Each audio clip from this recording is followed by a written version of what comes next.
Selamat malam Rohingya. Hari ini anda pergi mana? Kepada Rohingya yang berada di Malaysia, haruslah ada adab. Kembali kita dalam rancangan yang sangat menarik iaitu PTS Podcast Tanpa Studio. Podcast tanpa studio, tak tapi tak jaga. Alright, saya ada lagu untuk anda. Selamat malam Rohingya. Hari ini anda pergi mana? Tidur malam ku tak lena. Alright, sebab apa saya nyanyi lagu tu? Saya scroll track. Saya pelik pasal Rohingya. Jujur saya tak ambil tahu sangat pasal benda ni. Tapi bila saya scroll saya tengok macam why benda ni? So boleh tak awak bagi tahu saya sikit sebanyak supaya saya mendapat macam ni bendanya. Saya ada juga baca sikit-sikit, dia juga tahu sikit-sikit isu semasa ni. Golongan etnik Rohingya ni, kalau kita tengok viral lah ni, terlalu ramai etnik set dia ni. Dia juga bila ramai tu tak ada masalah kalau dia mengikut peraturan, buat dengan cara baik. Tak? Mari di Malaysia hidup dengan aman. Masalah set dia hak ramai orang rakyat Malaysia sendiri bunyi ni. Sebabnya pertama sekali lah tak jaga bersih.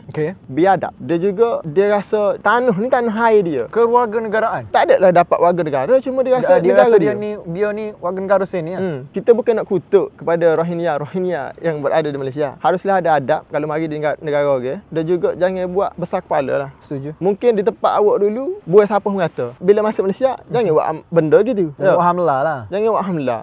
Jangan jadi anjing. Anjing korap. Bila anjing korap ni dia makan siapa merata. Dia buai kat sir dah. Dia buat tempat ni tempat supaya tempat dia. Oh, maknanya saya pernah tengok dekat video, minta maaf saya sebut, Pak Azad bahasa bangunan yang tidak sah tu Rohingya tu. Tu Rohingya, bangunan Rohingya. Oh, tak sah lah. Memang betul tidak sah lah. Memang tidak sah lah. Kalau nak kira sah, mana sah sebabnya tak ada warga negara, macam mana nak beli tanah? Setuju. Dan juga siapa yang membenarkan tu, kita nak tahu juga. Kita tidak salah ke mana-mana pihak. Mungkin benda ni terlepas pandai, dia buat pun tempat-tempat bersembunyi. Tapi macam mana bangunan hak setinggi 4 tingkat boleh dibuat? 4 tingkat ni bukan dalam masa 2 bulan boleh siap dah. Sebulan tak boleh siap. Saya minta maaf lah untuk para orang-orang yang terlibat dengan benda-benda mengecek ni. So mungkin kalau awak rasa terpias ni, kita orang minta maaf. Kita orang tidak ingin membidas korang semua, tapi kita orang nak mention pasal Rohingya. Why dia orang boleh buat and mana tindakan yang perlu dilakukan. Rasa ingin tahu je lah. Rasa ingin tahu, betul. Dia juga set Rohingya ni kadang-kadang mari untuk bekerja, tetapi tak ada lesen, tak ada apa, bawa kereta, bawa kenderaan. Kadang-kadang langgar orang. Ya, ada ke ya? Ada jugalah, tapi tak ada lah sampai kematian. Langgar mungkin langgar CP. Banyak juga dah track